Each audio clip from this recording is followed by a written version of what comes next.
दोस्तों हम अगले 10 मिनट के अंदर से अपना UP triple S C PET exam में एक प्रश्न जो है कंफर्म करने वाले हैं, क्योंकि भारतीय राष्ट्रीय आंदोलन से 5 नंबर के क्वेश्चन आएंगे और लिखवा करके मेरे से ले लो कि इससे एक प्रश्न आने तय हैं। इसके बाद एक प्रश्न आएगा आपका महात्मा गांधी से, तो इस वीडियो के बाद से मैं उसको भी करा दूंगा। तो पूरा वीडियो प्लीज़ देखिएगा, बहुत बेहतरीन वीडियो है। 60 प्रश्न है और 60 के 60 किसी न किसी एग्जाम में पूछे गए हैं। अगर 2023 मॉडल क्वेश्चन पेपर आ गया तब भी आपके इन्हीं क्वेश्चन में से फंसेगा। पहला प्रश्न है, भारतीय राष्ट्रीय कांग्रेस का पहला अधिवेशन कब और कहां पर हुआ था? तो दोस्तों भारतीय राष्ट्रीय जो कांग्रेस है इसका पहला अधिवेशन 1885 में बम्बई में हुआ था। ठीक है, कब हुआ था? 28 से 31 दिसंबर 1885 को बॉम्बे में हुआ था। इसमें जो है 72 प्रतिनिधि जो थे वो शामिल थे। यह जो है संगठित भारतीय स्वतंत्रता संग्राम की शुरुआत थी। दोस्तों अगर आपको क्वेश्चन पसंद आएगा, वीडियो पसंद आएगा तो वीडियो को बस एक लाइक करके हमें मोटिवेट कीजिएगा और चैनल को प्लीज़ सब्सक्राइब करके हमें सपोर्ट कीजिएगा। अगला है, भारतीय राष्ट्रीय कांग्रेस की स्थापना किसने की थी? तो दोस्तों भारतीय राष्ट्रीय कांग्रेस की स्थापना ए.ओ. ह्यूम ने किया था। ए.ओ. ह्यूम या फिर एलन ऑक्टेवियन ह्यूम ने किया था। ठीक है, कब किया था? 1885 में। अगला है, भारतीय राष्ट्रीय कांग्रेस के पहले अध्यक्ष कौन थे? तो पहले अध्यक्ष जो थे वो व्योमेश चंद्र बनर्जी थे। भारतीय राष्ट्रीय कांग्रेस के पहले अध्यक्ष व्योमेश चंद्र बनर्जी थे। अगला है, भारतीय राष्ट्रीय कांग्रेस के पहले मुस्लिम अध्यक्ष कौन थे? दोस्तों ये क्वेश्चन तो आप मान के चलिए कि वेरी वेरी इंपॉर्टेंट में मार्क कर लीजिए, क्योंकि ये क्वेश्चन बहुत बार एग्जाम में पूछा होगा। अगर आप कई सारे एग्जाम देते होंगे तो जरूर ये क्वेश्चन कभी ना कभी आप देखे होंगे कि भारतीय राष्ट्रीय कांग्रेस के पहले मुस्लिम अध्यक्ष जो थे बदरुद्दीन तैयबजी थे। 1887 में अध्यक्ष बने थे। अगला है, भारतीय राष्ट्रीय कांग्रेस की पहली महिला अध्यक्ष कौन थी? तो ये थी सरोजनी नायडू थी। ठीक है, 1925 में सरोजनी नायडू भारतीय राष्ट्रीय कांग्रेस की पहली महिला अध्यक्ष बनी। अगला है, 1916 का लाहौर जो है अधिवेशन हुआ था कांग्रेस का, वो किस लिए प्रसिद्ध है? तो ये जो है कांग्रेस और मुस्लिम लीग का इसमें समझौता हुआ था 1916 में, तो उसके लिए है। क्या था? इस अधिवेशन को जो है लाहौर पैक्ट के नाम से भी हम लोग जानते हैं। मुस्लिम लीग ने सहयोग की प्राप्त की, जो है जो मुस्लिम लीग था उसको जो है सहयोग मिला था, कांग्रेस और मुस्लिम लीग के बीच में समझौता हो गया था। अगला है, 1929 के लाहौर कांग्रेस अधिवेशन में क्या निर्णय लिया गया था? तो ये निर्णय लिया गया था कि पूर्ण स्वराज का। ठीक है, यानी कि पूर्ण स्वराज या पूर्ण स्वतंत्रता की मांग थी। अगला प्रश्न है हमारा, गांधी जी ने असहयोग आंदोलन कब शुरू किया था? तो दोस्तों जो गांधी जी थे वो असहयोग आंदोलन 1920 में क्या किए थे? प्रारंभ किए थे। और इसके दौरान जो है ब्रिटिश वस्तुओं का बहिष्कार और सरकारी संस्थानों से निकासी के लिए शुरू किया गया था। अगला प्रश्न है, कौन सा अधिवेशन स्वराज मेरा जन्मसिद्ध अधिकार है के नारे के लिए प्रसिद्ध था? तो दोस्तों लाहौर अधिवेशन 1929 का लाहौर अधिवेशन था। स्वराज मेरा जन्मसिद्ध अधिकार है, मैं इसे लेकर रहूँगा। और ये नारा किसने लगाया था? अगर आप जानते हैं तो प्लीज़ कमेंट कीजिए। अगला प्रश्न है, कांग्रेस का नया दिशा नई सोच किसने दिया था? तो महात्मा गांधी ने दिया था। अगला प्रश्न है, भारतीय राष्ट्रीय कांग्रेस के किस अधिवेशन में सुरेंद्र नाथ बनर्जी अध्यक्ष थे? तो 1895 का जो पूरे अधिवेशन हुआ था इसमें सुरेंद्र नाथ बनर्जी को जो है अध्यक्ष बनाया गया था। अगला है, 1907 का सूरत अधिवेशन किस कारण प्रसिद्ध है? तो दोस्तों 1907 का जो सूरत अधिवेशन हुआ था इसमें जो है कांग्रेस का विभाजन हुआ था, एक गर्म दल में और एक नरम दल में, 2 दलों में इसका विभाजन हुआ था। अगला प्रश्न है, गर्म दल के प्रमुख नेता कौन थे?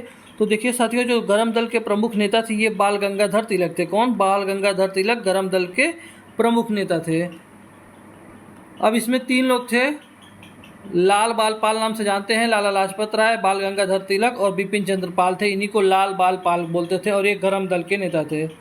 अगला है, कांग्रेस के किस अधिवेशन में दादा भाई नौरोजी ने स्वराज शब्द का प्रयोग जो है पहली बार किया था? तो 1906 का जो कलकत्ता अधिवेशन हुआ था इसमें दादा भाई नौरोजी ने स्वराज को कांग्रेस का लक्ष्य घोषित किया था। अगला प्रश्न है हमारा,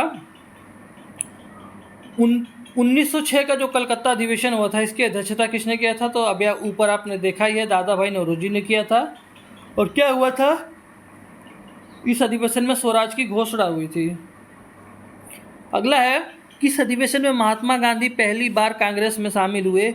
तो 1916 के लखनऊ अधिवेशन में गांधी जी जो है पहली बार राष्ट्रीय राजनीति में सक्रिय रूप से शामिल हुए थे। अगला प्रश्न है हमारा 1916 के लखनऊ अधिवेशन में क्या हुआ था। तो दोस्तों 1916 का जो लखनऊ अधिवेशन हुआ था, कांग्रेस और मुस्लिम लीग के बीच जो है वो क्या हुआ था, समझौता हुआ था। अगला प्रश्न है हमारा 1919 के अमृतसर अधिवेशन का मुख्य कारण क्या था। तो जलियांवाला बाग हत्याकांड, रूल एक्ट के खिलाफ आंदोलन, असहयोग की नीति का निर्णय, ये सारी की सारी जो चीज़ें थी ये 1919 के अमृतसर अधिवेशन का मुख्य कारण बना था। अगला है 1920 के नागपुर अधिवेशन में कांग्रेस ने किस नीति को अपनाया था। तो दोस्तों कांग्रेस ने जो है असहयोग आंदोलन की नीति को अपनाया था 1920 के नागपुर अधिवेशन में, और गांधी जी के नेतृत्व में असहयोग की नीति जो है वो स्वीकृत की गई थी। अगला प्रश्न है हमारा नागपुर अधिवेशन 1920 में कांग्रेस के पुनर्गठन के तहत किस आधार पर संगठन बना। तो किस पे, भाषाई प्रांतों के आधार पे। अगला है 1924 का जो बेलगाम अधिवेशन हुआ था वो क्यों विशेष था। वो विशेष इसलिए था कि गांधी जी की एकमात्र अध्यक्षता जो थी कौन सी थी, 1924 का बेलगाम अधिवेशन। अगर प्रश्न आपके सामने आ जाए कि गांधी जी ने एकमात्र ऐसा कौन सा कांग्रेस का अधिवेशन था जिसमें भाग लिया था या जिसके अध्यक्ष थे, तो 1924 का बेलगाम अधिवेशन था जिसकी अध्यक्षता गांधी जी ने किया था, और यही एकमात्र ऐसा अधिवेशन था जिसके अध्यक्ष गांधी जी थे। 1931 का कराची अधिवेशन किस समझौते के बाद हुआ था। तो दोस्तों 1931 का जो कराची अधिवेशन था ये गांधी इरविन समझौता हुआ था 1931 में, ठीक है।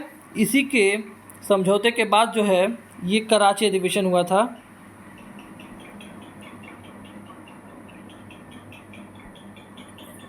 अगला है कराची अधिवेशन 1931 में किस प्रस्ताव को पारित किया गया था। तो मौलिक अधिकार और आर्थिक कार्यक्रम। अगला प्रश्न है 1938 के हरिपुरा अधिवेशन की अध्यक्षता किसने किया था। तो सुभाष चंद्र बोस ने किया था। किसने, सुभाष चंद्र बोस ने। अगला प्रश्न है 1939 में त्रिपुरी अधिवेशन में कांग्रेस अध्यक्ष पद से किसने इस्तीफा दिया था। तो सुभाष चंद्र बोस जी हैं। अगला प्रश्न है हमारा 1942 में किस अधिवेशन में भारत छोड़ो आंदोलन की घोषणा की गई थी। तो बम्बई अधिवेशन में 8 अगस्त 1942 को बॉम्बे अधिवेशन में भारत छोड़ो का नारा दिया गया था, 8 अगस्त 1942 को। अगला प्रश्न है 1946 का मेरठ अधिवेशन किस कारण महत्वपूर्ण था। तो ये जो था अंतरिम सरकार में भागीदारी के लिए प्रसिद्ध था। अगला है दादा भाई नौरोजी को किस नाम से जाना जाता है। तो इनको जो है भारत के grand old man of India के नाम से जाना जाता है। लौह पुरुष को किस नाम से, लौह पुरुष जो है वो किसे कहा जाता है, इसको आप कमेंट कीजिएगा। अगला है 1927 के मद्रास अधिवेशन में किस आंदोलन का समर्थन किया गया। तो ये जो था साइमन कमीशन का बहिष्कार किया गया था। अगला प्रश्न है पहली बार अंग्रेज शासक जो है वो कांग्रेस अधिवेशन में कब शामिल हुए। तो 1885 में। अगला है 1928 का कलकत्ता अधिवेशन किस समिति की रिपोर्ट से जुड़ा हुआ है। तो ये जो था नेहरू रिपोर्ट। अगला प्रश्न है 1888 के इलाहाबाद अधिवेशन की अध्यक्षता किसने किया था। तो ये किया था जॉर्ज यूल ने। अगला प्रश्न है किस अधिवेशन में जवाहरलाल नेहरू पहली बार अध्यक्ष बने थे। तो दोस्तों 1929 का जो लाहौर अधिवेशन था इसमें पहली बार जवाहरलाल नेहरू जो थे वो अध्यक्ष बने थे। अगला प्रश्न है 1936 के लखनऊ अधिवेशन में कांग्रेस की अध्यक्षता किसने किया था। तो जवाहरलाल नेहरू थे, इन्होंने ही किया था।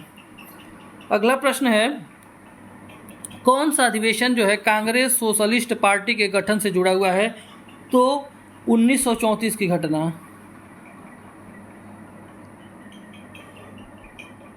अगला प्रश्न है सुभाष चंद्र बोस ने कांग्रेस अध्यक्ष पद के लिए गांधी जी के प्रत्याशी को किस वर्ष हराया था। तो 1939 में हराया था। कब, 1939 में। अगला है 1939 में गांधी जी के प्रत्याशी पट्टाभी सीतारमैया की हार पर गांधी जी ने क्या कहा। उन्होंने कहा था यह मेरी हार है। किसकी, मेरी हार है। अगला है भारत छोड़ो आंदोलन का नारा किसने दिया था। महात्मा गांधी ने। कब, 8 अगस्त 1942 को बॉम्बे अधिवेशन में। अगला प्रश्न है 1920 के नागपुर अधिवेशन में कांग्रेस का क्या लक्ष्य था। तो तो स्वराज था। क्या था? स्वराज। अगला प्रश्न है हमारा, कांग्रेस के किस अधिवेशन में लाला लाजपत राय अध्यक्ष थे? तो ये जो था 1921 का अहमदाबाद अधिवेशन। अगला प्रश्न है, कांग्रेस के किस अधिवेशन में पूर्ण स्वतंत्रता को भारतीय जनता का जन्म सिद्ध अधिकार माना गया है? तो 1929 का लाहौर अधिवेशन था। ठीक है। अगला प्रश्न है हमारा, 1942 के रामगढ़ अधिवेशन में अध्यक्ष कौन थे? तो मौलाना अबुल कलाम जो है आज़ाद थे। अगला प्रश्न है हमारा, 1947 में स्वतंत्रता के पहले कांग्रेस का अंतिम अध्यक्ष कौन था? तो जेबी कृपलानी थे। अगला प्रश्न है, कांग्रेस के किस अधिवेशन में गोल मेज सम्मेलनों में भाग लेने का निर्णय लिया गया था? तो 1931 के जो कराची अधिवेशन था इसमें। अगला है, कांग्रेस का कौन सा अधिवेशन द्वितीय विश्व युद्ध के समय हुआ था? तो 1940 का रामगढ़ अधिवेशन था और इसमें युद्ध का जो है कड़ा विरोध किया गया था। कांग्रेस अध्यक्ष बनने वाले पहले दलित नेता कौन थे? तो पहले दलित नेता जो थे भोगेंद्र झा थे। अगला है, किस अधिवेशन में महात्मा गांधी ने सत्याग्रह शब्द का प्रयोग पहली बार किया था? तो 1919 के अमृतसर अधिवेशन में। अगला है, भारत छोड़ो आंदोलन के समय कांग्रेस अध्यक्ष कौन थे? तो मौलाना अबुल कलाम आज़ाद। अगला है, 1925 के कानपुर अधिवेशन की अध्यक्षता किसने किया था? तो सरोजिनी नायडू थी, इन्होंने किया था और पहली भारतीय महिला अध्यक्ष भी बनी थी इसी अधिवेशन में। अगला है, 1911 का कलकत्ता अधिवेशन विशेष क्यों था? तो ये था राजधानी का स्थान परिवर्तन हुआ था। इसी समय जो है राजधानी जो है 1911 में दिल्ली से, मतलब इसी समय राजधानी को जो है दिल्ली बनाया गया था। अगला है, 1946 में कांग्रेस के अध्यक्ष कौन बने थे? तो ये बने थे आपके जेबी कृपलानी थे और ये स्वतंत्र, वे जो है भारत की स्वतंत्रता के पहले के अंतिम अध्यक्ष भी थे। अगला प्रश्न है, 1905 का बनारस अधिवेशन किस आंदोलन से जुड़ा हुआ है? तो ये जो है स्वदेशी आंदोलन से जुड़ा हुआ है। अगला है, कांग्रेस के यंग इंडिया का नारा किसने दिया था? तो नेहरू जी ने दिया था। अगला है, 1927 का मद्रास अधिवेशन साइमन कमीशन के किस नारे के लिए प्रसिद्ध था? तो साइमन गो बैक, यानी साइमन कमीशन वापस जाओ।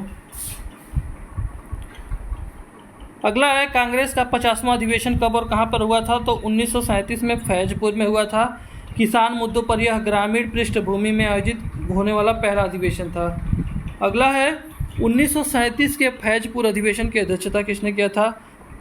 तो नेहरू जी ने किया था और किसान हित के लिए विस्तृत प्रस्ताव भी पारित किए गए थे। अगला है, 1921 के अहमदाबाद अधिवेशन में किस नीति पर जोर दिया गया था? तो असहयोग के विस्तार पे। किस पे? असहयोग के विस्तार पे। अगला प्रश्न है, महात्मा गांधी पहली बार कांग्रेस के किस अधिवेशन में बोले थे? तो 1916 के लखनऊ अधिवेशन में। दक्षिण अफ्रीका से लौटने के बाद गांधी जी का पहला बड़ा भाषण था। अगला है, गांधी जी द्वारा संचालित प्रथम अखिल भारतीय आंदोलन कौन सा था? तो यह था असहयोग आंदोलन था। ये गांधी जी के द्वारा जो है चलाया गया पहला आंदोलन था। अगला है, कांग्रेस का 1887 का मद्रास अधिवेशन क्यों महत्वपूर्ण है? क्योंकि जो है पहली बार दक्षिण अफ्रीका में ये आयोजन हुआ था। इसी के साथ जो है ये 60 क्वेश्चन आपके समाप्त होते हैं। और दोस्तों, आपको क्या लगता है इस क्वेश्चन की क्वालिटी कैसी थी? अगर क्वालिटी सही लगी हो, आपको पसंद आई हो, तो प्लीज़ वीडियो को लाइक कर दीजिएगा। चैनल पर नए हैं तो चैनल को सब्सक्राइब कर दीजिएगा। धन्यवाद।